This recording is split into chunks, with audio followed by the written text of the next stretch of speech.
Habiendo visto ya, hermanos, el atributo de la inmutabilidad de Dios, vamos a pasar ahora, con la ayuda del Señor, a ver el atributo de la voluntad de Dios.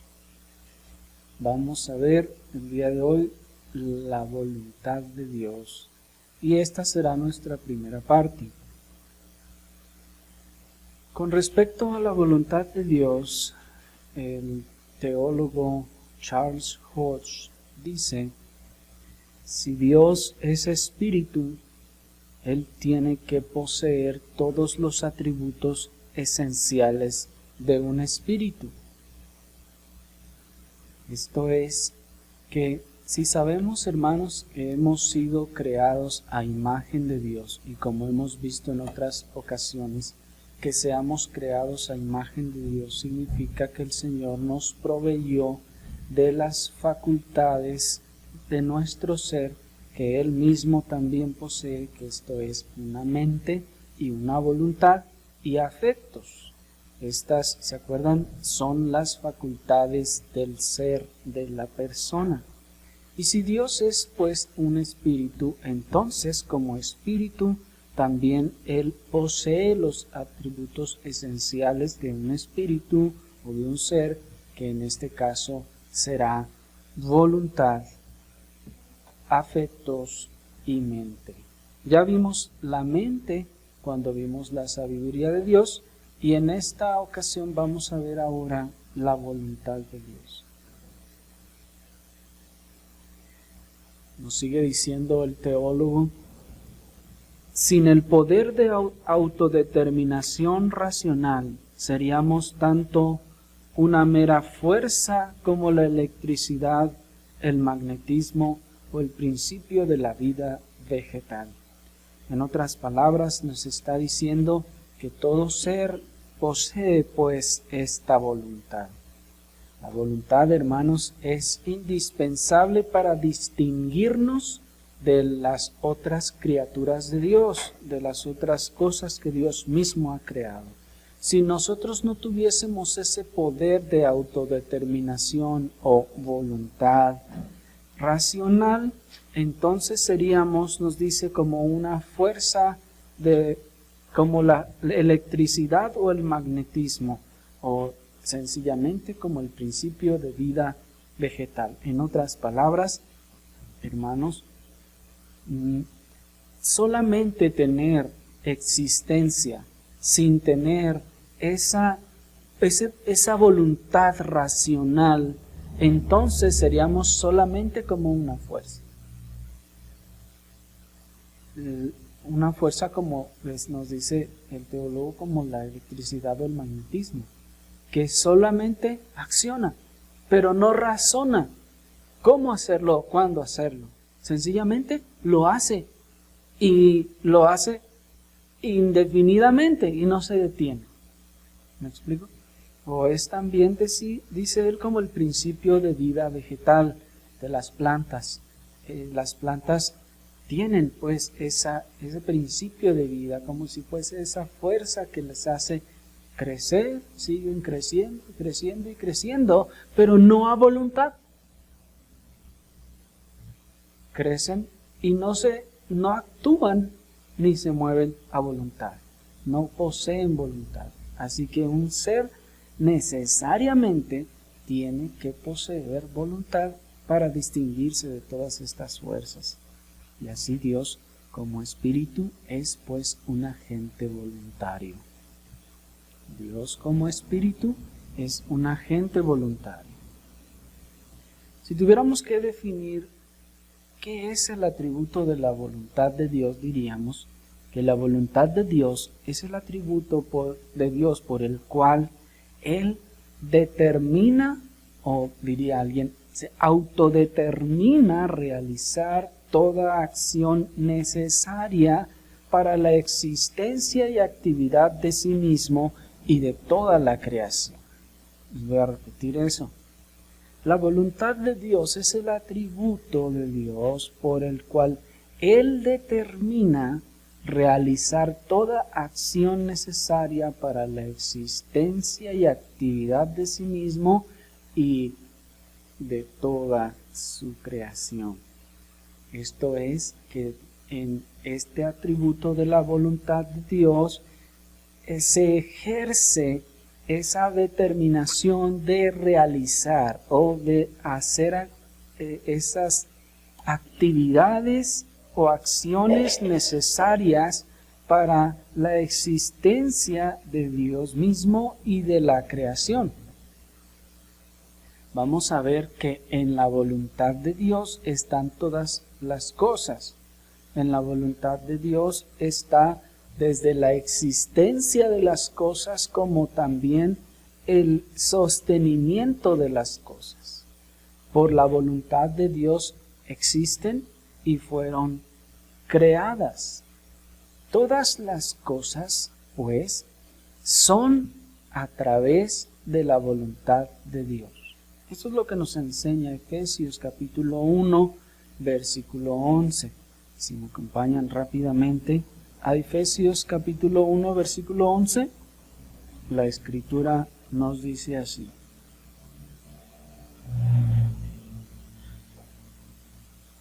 En él mismo tuvimos herencia, habiendo sido predestinados conforme al propósito del que hace todas las cosas según el designio de su voluntad. ¿Se dan cuenta? Nos dice la Escritura, conforme al propósito del que hace todas las cosas según el designio de su voluntad. La voluntad de Dios entonces, hermanos, no es un deseo pasivo u ocioso, y lo decimos con respeto, sino una determinación activa que ordena y ejecuta todas las cosas que se ha propuesto. No es como nosotros diríamos que es sencillamente un deseo de que me gustaría que pasara esta cosa.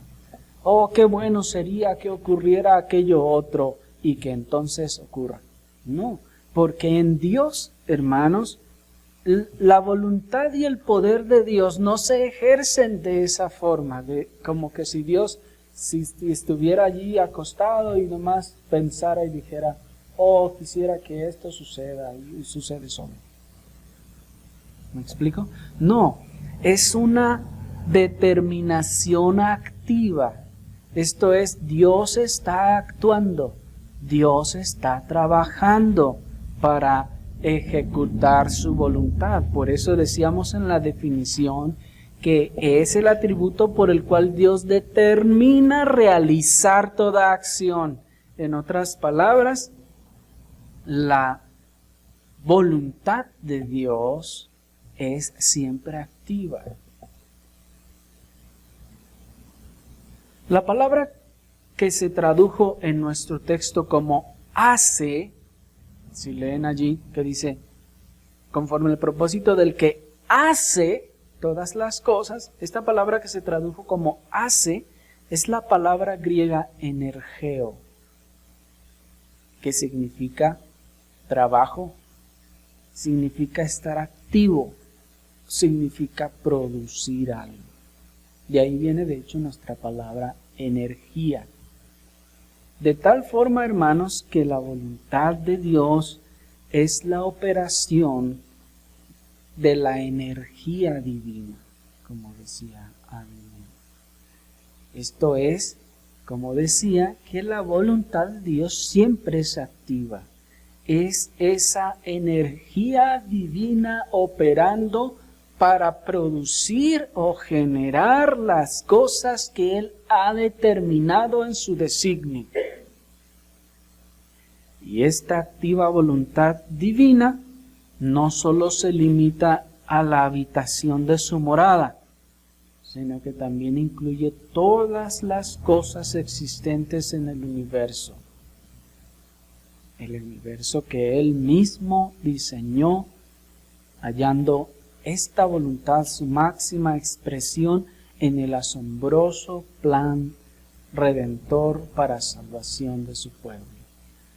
Esto es que la voluntad de Dios, en cierta forma, no solo se hace únicamente en el cielo, sino que se ejerce en todas partes.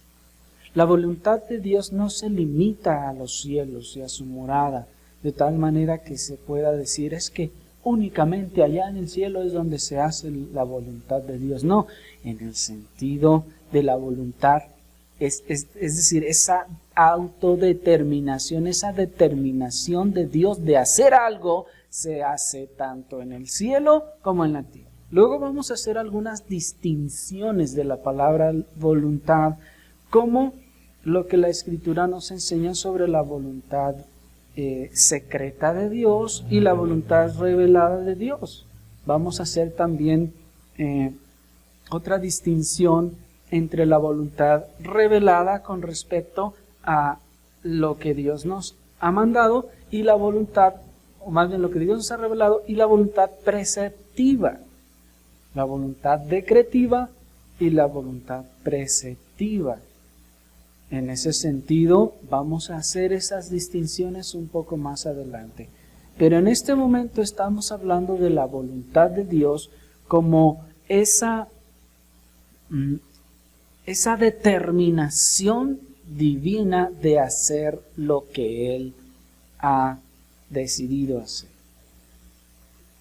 de llevar a cabo los propósitos que Él se ha propuesto. Por eso dice, conforme al propósito del que hace, del que trabaja, del que ejecuta todas las cosas según el designio o el diseño o el propósito de su voluntad.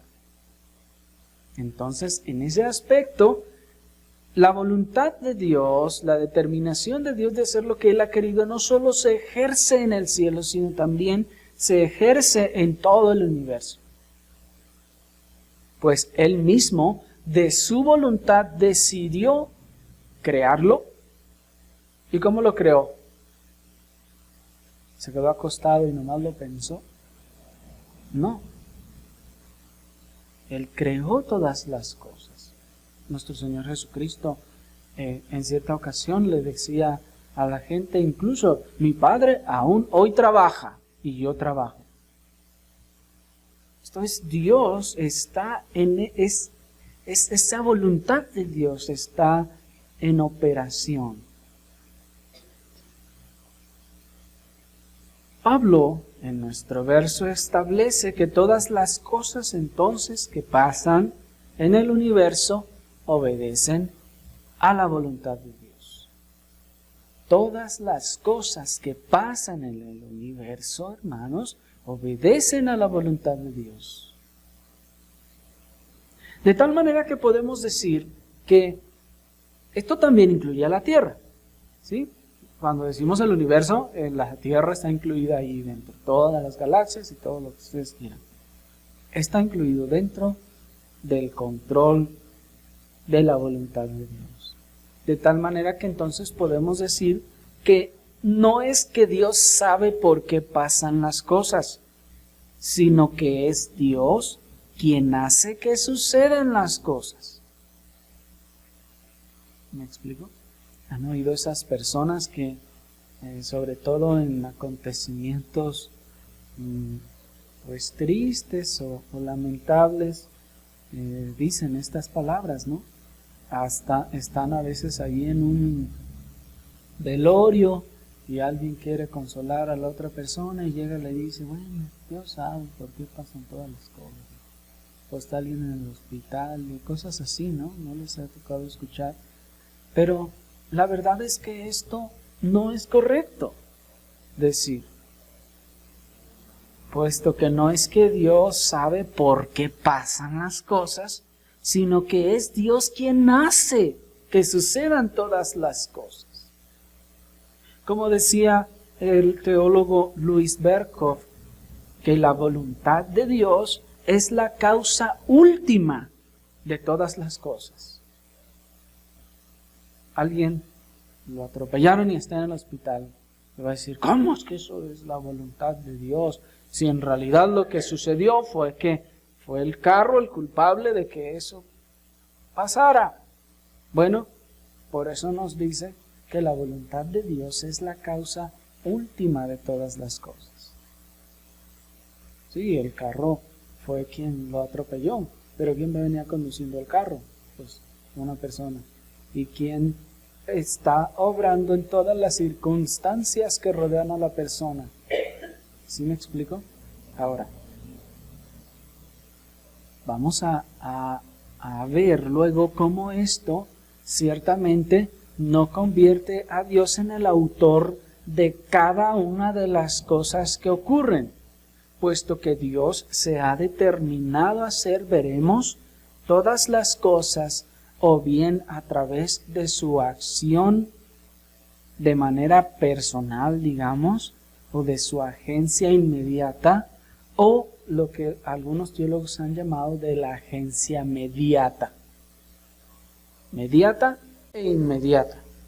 Inmediata en el sentido de que Dios mismo lo hace, inmediata en el sentido de que Dios usa medios, o Dios determina en su voluntad utilizar medios para que sus fines y sus planes se lleven a cabo. Pero eso lo vamos a ver cuando veamos las distinciones entre la voluntad de Dios. Así que cualquier cosa que ocurre, hermanos, al final termina siendo la voluntad de Dios. La voluntad de Dios es la causa última de todas las cosas. Si la Escritura nos enseña, nuestro mismo Señor Jesucristo nos dijo que la hoja del árbol no se mueve sin la voluntad de Dios, nos está expresando entonces que cada cosa que ocurre en el universo está ya determinado por la voluntad de Dios. Dios quiso que así sucediera. Viene un tsunami y hace pues todo lo que hace, ¿no? Y causa todo lo que causa. ¿Y qué será? Que Dios sabe por qué pasan esos tsunamis. No, pues Él sabe más que nosotros y Él entiende por qué pasa eso. No se trata de que Él sabe por qué el tsunami se levantó solo y fue y hizo lo que hizo, sino que al final Dios, la voluntad de Dios es la causa última de todas las cosas. Y alguien dirá, no, pero es que lo que ocasionó el tsunami no fue eso, fue un terremoto que ocurrió en tal lugar y entonces eso generó las olas y bla, bla, bla. Bueno, ¿y quién creó ese terremoto? No, pues el movimiento de las placas tectónicas, ¿y quién hizo que se movieran las placas tectónicas? Pues que esto, que el otro, las fuerzas de esto y fuerzas del otro. ¿Y quién puso esas fuerzas en la tierra? ¿Me explico? Cuando buscamos honestamente el fin último de todas las cosas, encontraremos siempre a Dios. Así pues, Dios es quien hace que sucedan las cosas. En otras palabras, como alguien dijo, que continuamente hace que se realice en todo el universo conforme al designio de su voluntad. Esto es que continuamente hace que se realice en todo el universo conforme al consejo de su voluntad. Esto lo podemos constatar en Apocalipsis capítulo 4, versículo 11. Si me acompañan rápidamente, Apocalipsis capítulo 4, versículo 11 nos dice de la siguiente manera: Señor, digno eres de recibir la gloria y la honra y el poder, porque tú creaste todas las cosas y por tu voluntad existen y fueron creadas.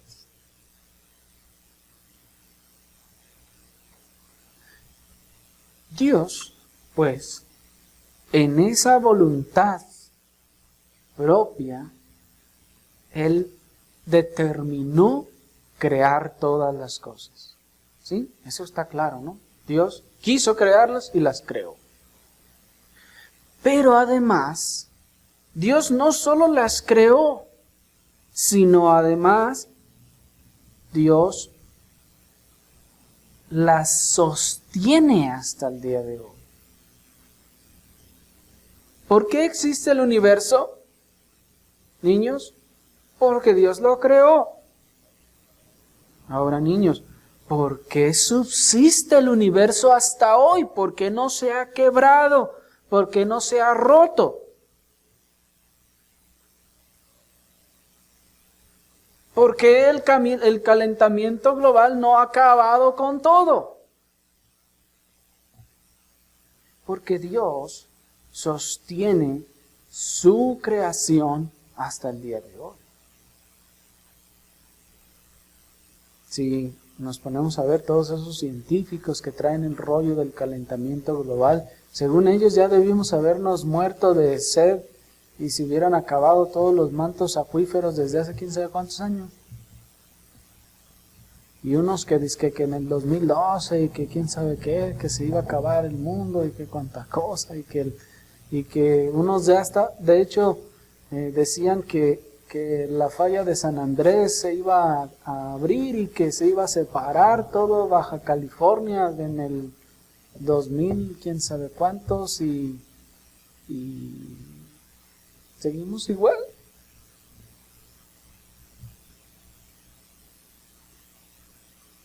¿Por qué tantas bombas y pruebas de bombas nucleares y cuánta cosa el hombre ha hecho no han destruido la tierra y el universo? Porque Dios sostiene su creación. En ese sentido, no solo es que Dios la preserva, sino que Dios, hermanos, mantiene su creación en operación. Llega la noche porque Dios determina que llegue la noche. Viene el siguiente día porque Dios determina que venga. No es ya un reloj de cuerda que Dios puso y que ya solo camina, viene noche, día, noche, día, noche, día, noche, día. Dios ya no tiene que hacer nada, ya lo dejó en automático y solo funciona. No, eso no funciona así, hermano. De hecho,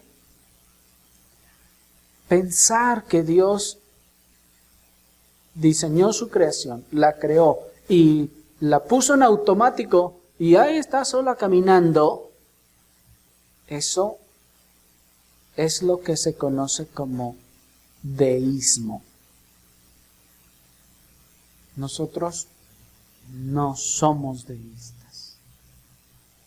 Nosotros creemos, como la Escritura enseña, que Dios es el creador y el sustentador de todas las cosas. Esto es que, como Cristo dijo, mi Padre trabaja hasta hoy y yo trabajo. ¿Y en qué trabaja Dios? Sustentando la vida y toda su creación. Pues, entonces, todas las cosas están en su mano. Están entonces en su voluntad. Él determina seguir sosteniendo la vida de alguien o dejar de sostenerla.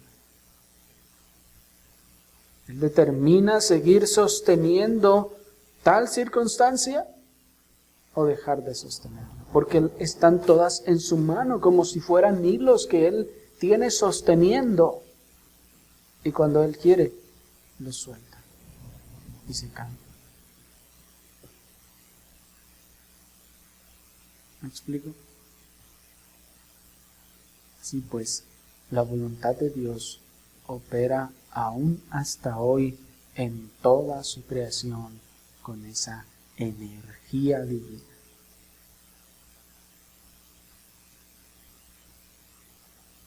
De esta manera, pues, entonces, como les decía, nosotros negamos categóricamente el deísmo.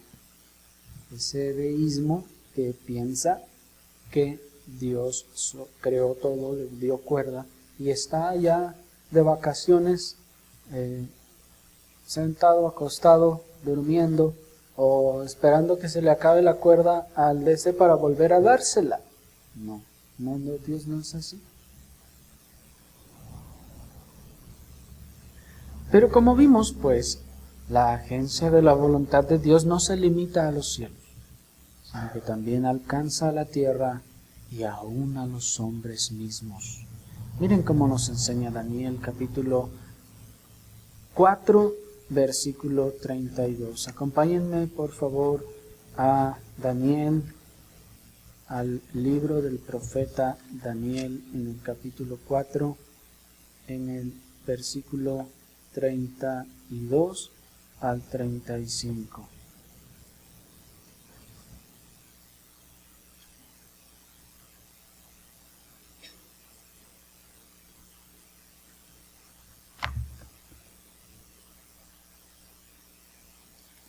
Dice el versículo 32. Aquí, acuérdense que, bueno, vamos a leer desde el 29 para que vean ustedes del 28 para que vean el contexto. Todo esto vino sobre el rey Nabucodonosor. Al cabo de 12 meses, paseando en el palacio de Babilonia, habló el rey y dijo: ¿No es esta la gran Babilonia que yo edifiqué para casa real con la fuerza de mi poder y para la gloria de mi majestad? Aún estaba la palabra en la boca del rey cuando vino una voz del cielo: A ti se te dice, rey Nabucodonosor, el reino ha sido quitado de ti. Y de entre los hombres te arrojarán, y con las bestias del campo será tu habitación, y como a los bueyes te apacentarán, y 7 tiempos pasarán sobre ti, hasta que reconozcas que el Altísimo tiene dominio en el reino de los hombres, y lo dio a quien quiere. En la misma hora se cumplió la palabra sobre Nabucodonosor, y fue echado entre los hombres, y comía hierba con los bueyes, y su cuerpo se mojaba con el rocío del cielo, hasta que su pelo pareció como plumas de águila, y sus uñas como las de las aves. Mas al fin del tiempo, yo, Nabucodonosor, alcé mis ojos al cielo, y mi razón me fue devuelta, y bendije al Altísimo, y alabé y glorifiqué al que vive para siempre, cuyo dominio es sempiterno, y su reino por todas las edades. Todos los habitantes de la tierra son considerados como nada, y él hace según su voluntad en el ejército del cielo y en los habitantes de la tierra, y no hay quien detenga su mano y le diga: ¿qué haces? Hasta ahí. Vemos aquí, hermanos, el caso de un rey, el rey del más grande imperio sobre la tierra en su tiempo. Incluso el imperio que en la visión que Dios le da a este mismo rey es el único que es equiparado con el oro. Esto es hablando sobre su grandeza, sobre su esplendor y sobre su justicia. Así que el rey de este imperio tan grande, dice la Escritura, que luego se ensoberbeció. Y Dios entonces le hizo habitar con las bestias del campo hasta que 7 tiempos o 7 años pasaron sobre él, y entonces dice que comía hierba con los bueyes, y su cuerpo se mojaba con el rocío del cielo, hasta que su pelo creció como plumas de águila y sus uñas como las de las aves. Y aquí Nabucodonosor, hermanos, en otras palabras o en términos un poco más coloquialmente modernos, diríamos, se volvió loco.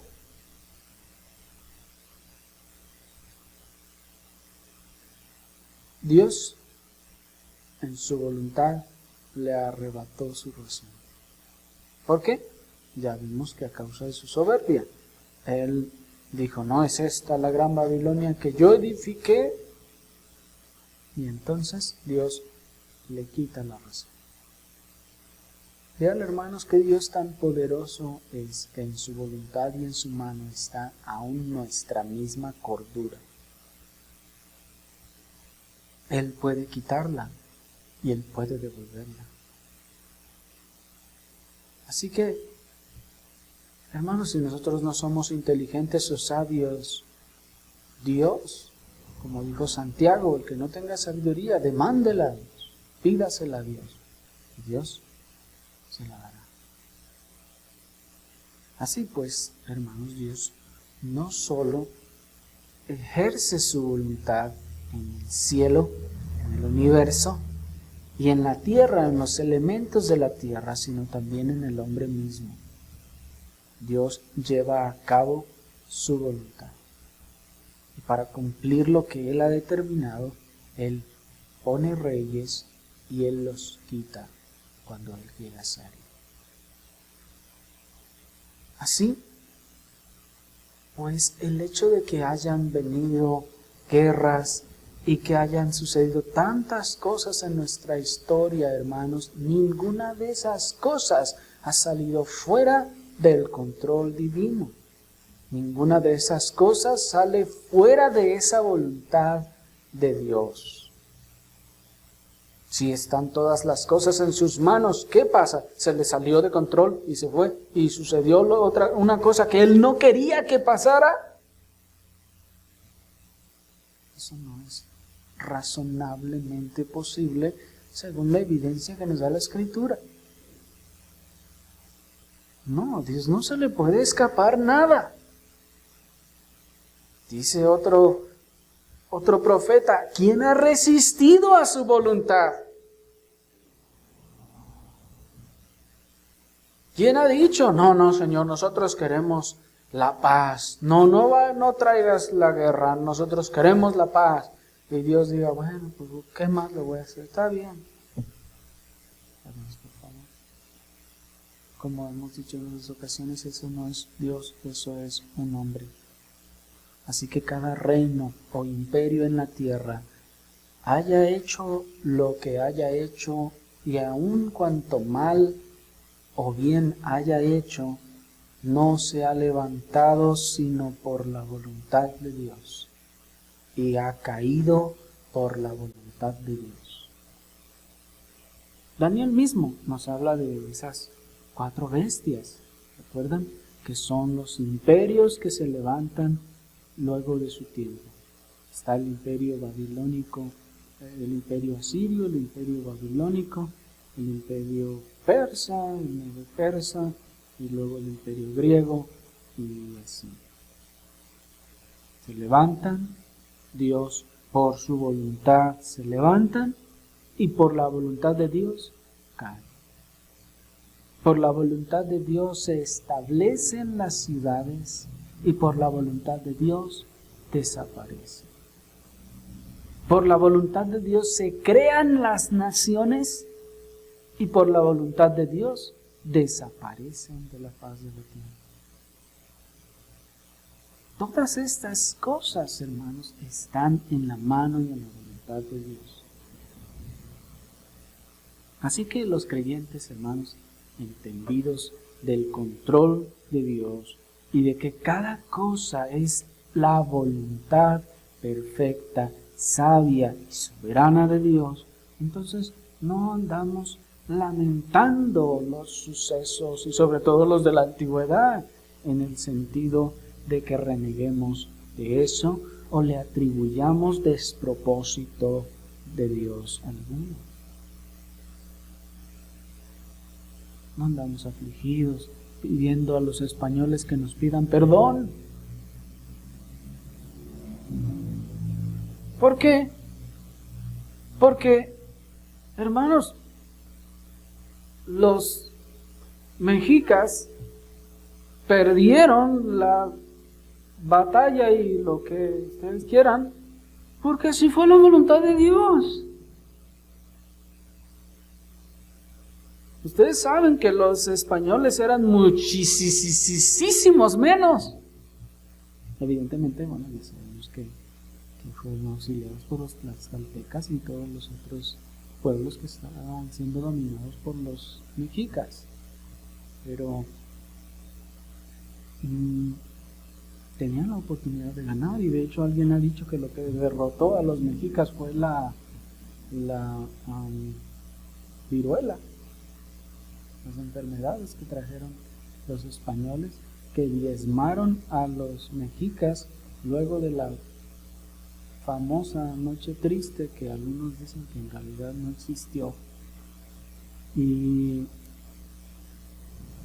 después de ese tiempo, de hecho, llegaron, les sembraron las enfermedades, los echaron, y que sucedió la noche triste cuando se sucedió, y les dejaron ahí todo el incubado el virus que luego, meses después, provocó la más grande matanza que incluso ni los españoles lograron. Que diezmó la población. Entonces, fue el poderío español que conquistó a los nativos. No fue la mano y el poder y la voluntad de Dios.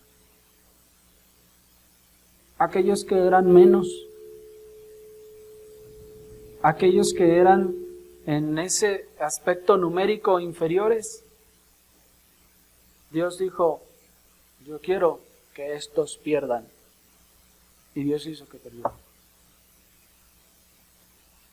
Y gracias a Dios, puesto que su voluntad es perfecta y es sabia como Él. ¿O será que acaso Dios podrá urdir o planear en su voluntad ejercer algo que no sea perfectamente bueno, perfectamente justo, perfectamente santo? No, hermanos. Y no fue ninguna injusticia lo que ocurrió. Así pues, Dios en su voluntad determina todas estas cosas. Y aquí, como vemos, hay soberanía. Si ustedes han notado, aquí hay soberanía. Dios está gobernando. Dios está aún en su trono. Dios gobierna como rey en el más absoluto sentido de la palabra. Y todas las cosas dependen de Él y le sirven a Él. Que nosotros no entendamos cómo le sirven, eso es un asunto de nosotros. Es una debilidad o una ignorancia de nosotros y no de Él. Y aunque algunos hayan intentado exponer la soberanía de Dios como un atributo divino independiente, la realidad, hermanos, es que la soberanía de Dios no es un atributo en sí mismo. La soberanía de Dios es una prerrogativa divina derivada de su autoridad, de su majestad y de su poder. Cuando se ha expuesto en muchas ocasiones el tema de los atributos de Dios, se ha expuesto la soberanía de Dios como un atributo. Pero en realidad, hermanos, la soberanía de Dios, estrictamente hablando, no es un atributo, sino que es una prerrogativa de Dios que se deriva de su autoridad, de su majestad y de su poder, y sobre todo de su voluntad. ¿Me explico? Dios es soberano a causa de su voluntad. En otras palabras, los teólogos más bien han expuesto que se diría la soberanía de la voluntad de Dios o la voluntad soberana de Dios. ¿Me explico? Pues la soberanía de Dios por sí misma no se puede sostener sin la voluntad de Dios, sin la majestad de Dios y su autoridad y sin el poder de Dios. Así, la soberanía entonces es parte de la voluntad de Dios, es un hecho intrínseco de su voluntad, pues la voluntad de Dios es soberana. Pero, ¿qué es la voluntad soberana de Dios? Y vamos a tratar de definir eso en lo que nos resta del tiempo. Sencillamente, la voluntad soberana de Dios, hermanos, es la prerrogativa del Dios creador y sustentador de toda su creación de ejercer justísimamente su autoridad en hacer lo que a su infinita majestad y sabiduría le plazca.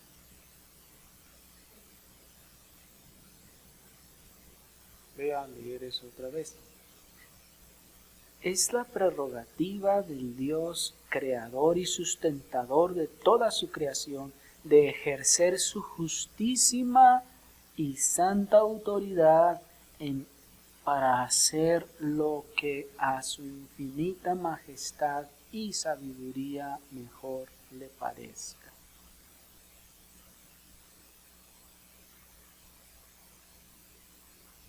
¿Alguien le puede sonar un poquito autoritativo eso? Pero ahorita vamos a ver que esto es soberanía. Esto es soberanía, es la prerrogativa de aquel ser cuya majestad y autoridad es tan infinita que puede hacer lo que él determina. Pero la época en la que nos tocó vivir nos hace difícil comprender las implicaciones de una monarquía soberana, por ejemplo. Nosotros no sabemos qué es una monarquía en el sentido experimental, o que lo hayamos experimentado, puesto que hoy en día, en nuestros días, pues ya no hay monarquías, y aunque hay alguna que otra, son monarquías parlamentarias, o monarquías constitucionales, o monarquías de esto o lo otro, donde el rey ya nomás es un rey de juguete, ya nada más es un adorno ahí que está, pues nomás por tradición, pero en realidad ya no hace más que hacer acto de presencia ahí para calmar cosas o para alentar tratos internacionales y cosas así. Ya no ejercen la autoridad que ejercían los reyes, esa soberanía que ejercían en la antigüedad, que aunque ciertamente en muchos casos, si no es que en todos los casos, se caía en el exceso o se caía en el autoritarismo, pero en realidad esa soberanía es el control de que todo descansaba, toda autoridad descansaba sobre el rey. ¿Sí?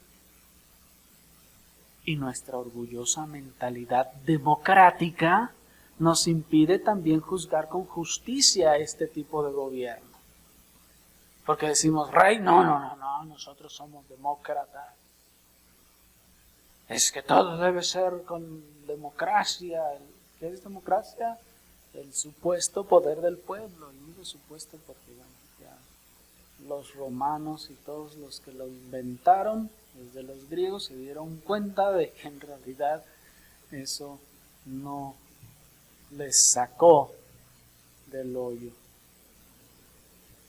Pero a veces, como hemos vivido en nuestra época, en una época democrática, entre comillas, donde cada quien, todo mundo, supuestamente, democráticamente, tiene el poder de elegir, válgame la expresión, al bufón que se le antoja, entonces pensamos que todos debemos tener el poder de decidir qué hacer y que esto no descanse en una sola persona. Porque volteamos y decimos, no, es que cuando esto descansa en una sola persona se forman dictaduras y la dictadura es represiva, es esto, es lo otro, sí, y es todo lo malo que hemos visto en la historia. Sí. Pero eso no significa que la soberanía sea todo lo que hemos visto. ¿Me explico? Que los reyes hayan abusado de su autoridad y hayan hecho lo que hayan querido, que los dictadores hayan hecho todo lo que quisieron, no significa que el que resida el poder en una persona sea malo en sí mismo. Esta no es una clase de historia, pero los más grandes filósofos como Platón y Sócrates decían que los mejores sistemas de gobierno eran aquellos en donde gobernaban los sabios y los peores eran la democracia. La democracia estaba hasta el final de la lista. Pero, ¿qué les quiero decir con todo esto? Que en esencia la idea no es mala y no es errónea por sí misma. Que el hombre en su pecado y en su autoritariedad haya hecho lo que haya querido en esa posición, eso ya es otra cosa. Es como decir el presidente y los diputados y ser diputado, el oficio es lo peor que existe en la humanidad. Odiamos a los diputados, ya no queremos nada con los diputados y los presidentes. ¿Pero por qué? Porque vimos a lo largo de toda la historia que la gente en esa posición ha hecho de las suyas. ¿Sí me explico? Cuando en esencia su función original y su propósito pues será algo bueno, digamos así. Bueno, pero hermanos, debemos decir que la soberanía de Dios no debe compararse con el autoritarismo egoísta de los reyes de la tierra. No, cuando hablamos de soberanía de Dios no debemos pensar en eso. ¿Qué es lo que debemos pensar entonces, niños? Imaginen ustedes, imagínense al rey más bueno y bondadoso que pudiera haber. Y ese rey es 100 veces más sabio que el sabio Salomón para gobernar de la manera más perfecta a sus súbditos. Tan perfectamente justo y recto que no existe forma de alegarle injusticia alguna en ninguna cosa que haga. Imaginen también que ese rey, bajo el dominio y la justicia de ese rey, esa justicia ha desalentado el pecado y la maldad en sus dominios, de tal manera que se vive en completa paz, tanto que uno puede vivir y dormir con la puerta abierta y no le pasará nada. La justicia que ha generado ese rey ha traído una paz tal que los hijos de todos sus súbditos pueden andar en la calle a cualquier hora del día sin temor de nada. Luego entonces ese rey, cuyas decisiones han sido perfectamente correctas y eficaces, quiere tomar una decisión respecto al comercio exterior. Tendría que consultarlo con sus súbditos, que son 1000 veces más ignorantes que él sobre cualquier tema.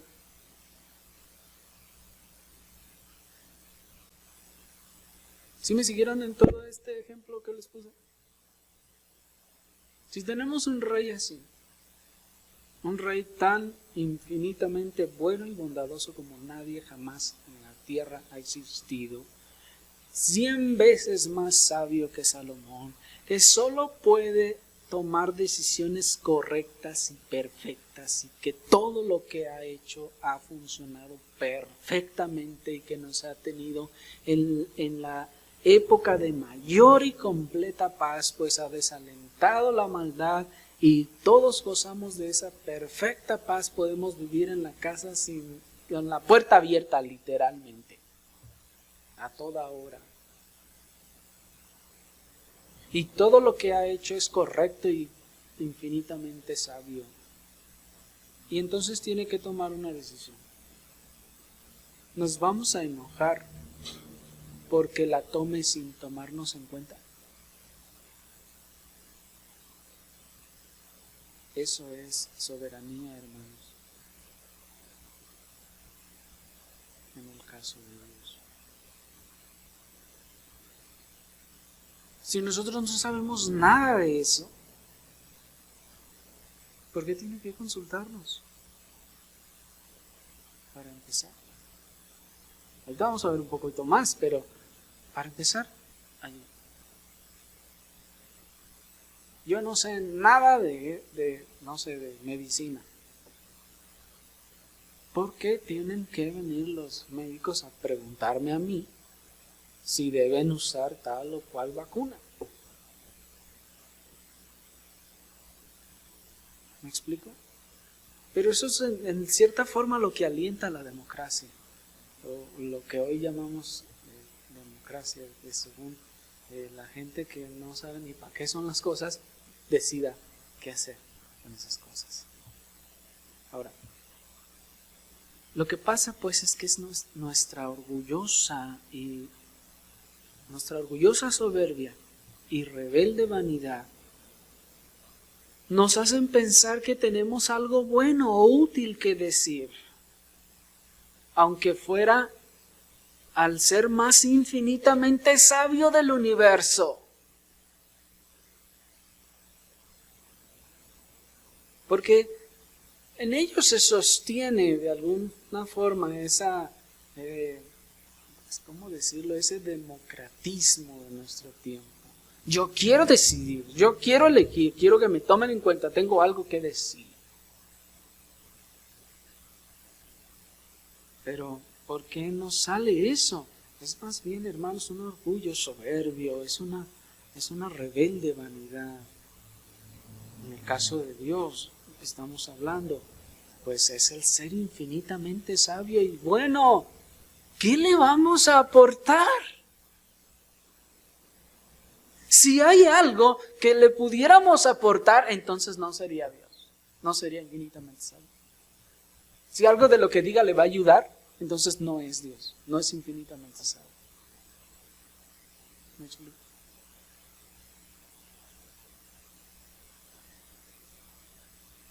Por lo que la inspirada e inerrante Escritura nos dice que es el polvo de la tierra, que nosotros somos polvo de la tierra, y el polvo de la tierra es eso, polvo de la tierra, mientras que Él es el ser más infinitamente perfecto en toda su esencia y sus atributos. ¿Por qué no habría de ser soberano? ¿Por qué no habría Él de decidir las cosas sin consultarle a nadie y hacerlas como Él las determinó? Porque Él es el ser más perfecto que puede existir. ¿No acaso los padres deciden por sus hijos mientras son niños? ¿Por qué? Porque son autoritarios y hacen lo que quieren con ellos, ¿sí? No, porque sus hijos son ignorantes de las cosas de la vida y si les preguntaran, no decidirían correctamente. Entonces los padres ejercen una especie de soberanía y deciden lo que deben hacer, lo que se debe hacer con la familia y con sus hijos. Esto saca a buen fin a sus hijos hasta que ellos pueden decidir por sí mismos. Así pues, hermanos, esa voluntad soberana de Dios es esa determinación que Dios da en una forma perfecta, de la cual nosotros no podemos ni debemos aportar ni retribuir de ninguna forma, ni contribuir, es la palabra, de ninguna forma. Y si su voluntad es infinitamente perfecta y la de nosotros torpe y manchada de pecado, si su sabiduría es infinitamente perfecta y nosotros somos ignorantes y necios, si Él es perfectamente justo y nosotros somos injustos, si Él es inmutablemente lo más perfecto que pudiera ser y nosotros necios y cambiantes, si nosotros somos polvo de la tierra y Él es el Dios Todopoderoso. ¿Cómo no habría de ejercer su voluntad soberanamente si lo que Él busca siempre es nuestro bien?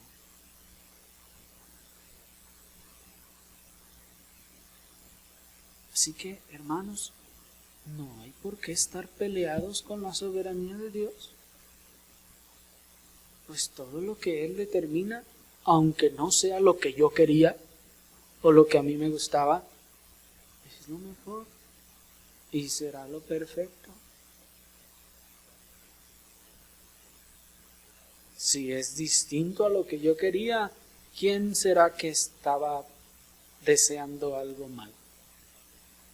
¿Dios o yo? Pues es obvio que yo.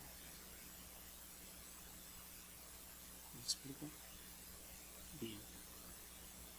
Vamos a orar, hermanos, y luego continuaremos con este tema de la voluntad